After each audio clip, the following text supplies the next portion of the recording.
Good afternoon guys, welcome back tayo sa kusina ni Merid. This time we're going to cook once again ng ating chicken wings chop suey. Dahil meron tayong mga biniling mga gulay guys, siyempre ayaw nating ma-spoil dito mga gulay. Gusto na nating mailuto at matikman natin muli ang sarap ng chicken wings chop suey. So as usual, ang ginagawa natin siyempre guys, yung i-prepare muna natin yung ating mga sangkap. Tulad nitong mga ingredients o recado na ating isasama dito sa ating chicken wings chop suey guys. So ito ang una nating mga inihanda guys. Ayun, meron tayong broccoli guys, meron din tayong cauliflower, we have also red bell pepper, we have carrots, meron din tayong celery. Ito yung onion and garlic natin guys. So yan yung unang part ng ating mga prepare. Meron pa tayong prepare guys nandun na sa kusina na malapit sa stove. So ang gagawin na rin natin ay isasama natin dito sa ating pinipresent na ingredients ng ating chicken wings chop suey. Okay guys, we're going to the kitchen o sa tabi ng ating stove guys, para isama pa yung mga others na sangkap na isasama natin dito sa ating lutuin. Guys, ito pa yung mga natirang isasama natin bukod dun sa siyempre sa ating panggigisa, yung ating cooking oil, yung ating tinatawag na nor chicken bouillon, at saka yung ating oyster sauce. Meron yan guys, hindi natin pakikita yon. So ito na lang yung ipakikita natin sa inyo guys, itong repolyo, itong cabbage guys, at saka itong ating chicken wings na isasama natin. Hindi na tayo maglalagay kayo ng napa cabbage o yung pechay bagyo na tawag natin sa ating lugar, dahil sobra-sobra na itong pag naluto. Alam niyo naman tayo guys, Lone Ranger, ayaw nating maraming sobra sa ating niluluto. So at least yung twice lang na pwede nating i-serve, okay na yan. Dahil siyempre gulay ito guys, ayaw nating ma-spoil dito sa pagre-reheat, na gusto natin yung talagang crunchy pa rin pag niluto. So guys, ayan, naihanda na natin. The first thing we're going to do guys is itong ating chicken wings na sasama. Pakukuloan natin to guys, palalambutin natin konti bago natin isangkot siya sa mantika at pag-brownin. At yung magiging yung kanyang paglalagay yun ang gagamitin natin pang sabaw mamaya guys. So konti lang naman itong luto guys, kasi we just defrost it from the fridge doon sa ating freezer. So ayan naman natin guys na i-cook natin, isasangkot siya natin ng ganyang yellow pa siya. So guys, we are almost ready. What we're going to do is just start the cooking, and I'm very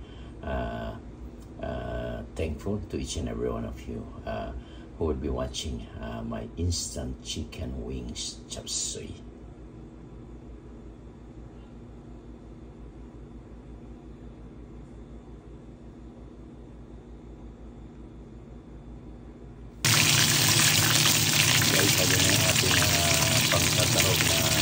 Chicken wings portion guys, yan pinagpa-brown lang natin ng portion, also nakakilala natin yan. So habang guys medyo malaki na rin guys, nakakalaman yan fine na chicken wings guys. So nakakasarap natin, isusok na natin gagawin guys ngayon ay isusok na tayong magluto ng ating chicken wing portion chop suey.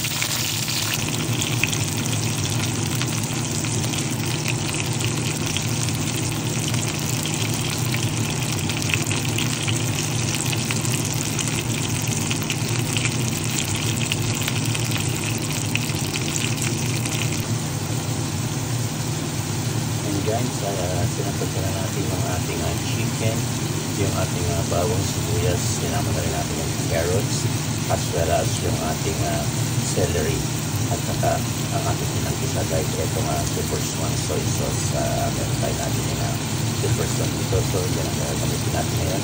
What we're going to do is just cover up the pan for 1 minute guys, para lang medyo lumambot ng konti yung ating carrots para kumagat yung pang-alat. And then after that we're going to put all other ingredients, and at the same time talaga na rin natin ng konting sabaw pero hintay mo natin pagsabaw yung mga gulay dahil yung mga vegetables na sa mga napusa na pagsasabaw na ayaw natin ma-overcook o ma-spoil ang ating mga gulay sa sobrang dami ng tubig o sabaw natin lalagay. So guys, this way, we'll just cover it up for everything.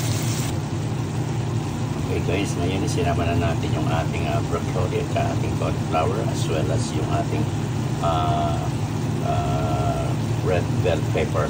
Ayan. Pinakuha natin guys, pinakakagat natin yung ating pinanghalo na toyo, pinanggisa natin as well as guys, nilagyan na rin natin ng isang cubes ng chicken Norbion. So meron natin guys, tatakpan lang natin ng konti ito. Yung steam heat niya ang magluluto rito sa gulay. Then the last thing nilalagay natin yung repolyo and fresh cooked guy. Tapos na ang ating instant chicken wings portion chop suey. Napakabilis guys. It will only take me no less than 10 minutes guys ang pagluluto natin, minus yung ating pag-prepare. So guys, hintayin natin pakita ko sa inyo yung finished product na yung pagkaluto nyo ang paglagay natin yung ating repolyo. Okay?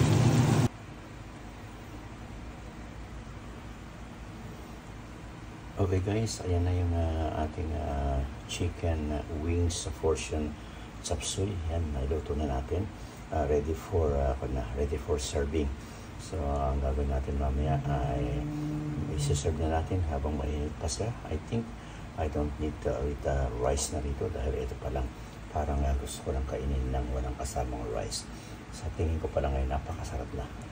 And I'm inviting each and every one of you guys na nagwa-watch ngayon to join me in my dinner with my instant chicken wings portion chop suey. Okay guys, see you again next time dito sa kusina ni Mered. Maraming salamat and thank you very much. God bless.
Roses and long hair,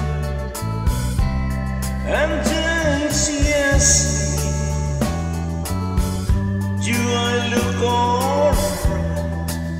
And I said yes, you look wonderful tonight.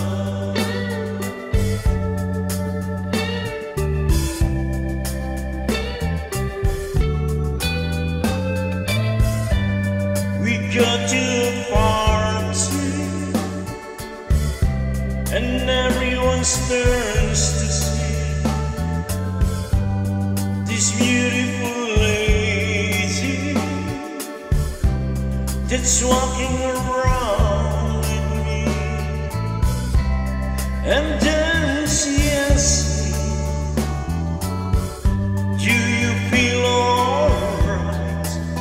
And I say I feel wonderful tonight. I feel wonderful because I see the light in your eyes, and the wonder of it all is that you just don't realize how much I love you.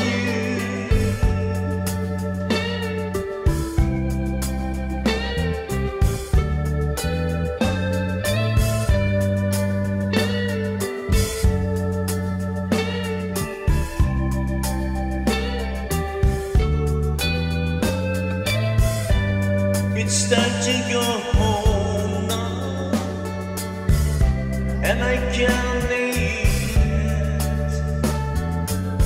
So I give her the car keys, and she helps me to bed.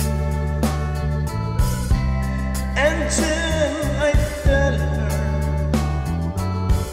as I turn out the light.